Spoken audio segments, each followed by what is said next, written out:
السلام علیکم ورحمۃ اللہ وبرکاتہ۔ امید کرتا ہوں سب بہن بھائی خیر و عافیت سے ہوں گے۔ تو میں آج کی اس ویڈیو میں عید کے دن کا وظیفہ لے کے حاضر ہوں۔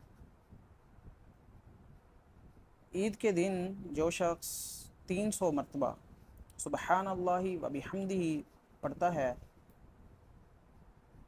اور فوت شدہ مسلمانوں کی ارواح پر ایصال ثواب کرتا ہے تو اللہ پاک ہر مسلمان کی قبر میں 1000 انوارات داخل فرما دیتے ہیں،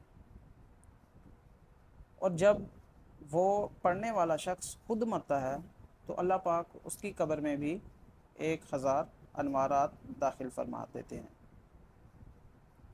امید کرتا ہوں آپ سب بہن بھائیوں کو میری یہ ویڈیو پسند آئی ہوگی، اور اس ویڈیو کو لائک شیئر ضرور کریں، اور ملتے ہیں نیکسٹ ویڈیو میں۔ جزاک اللہ خیرہ۔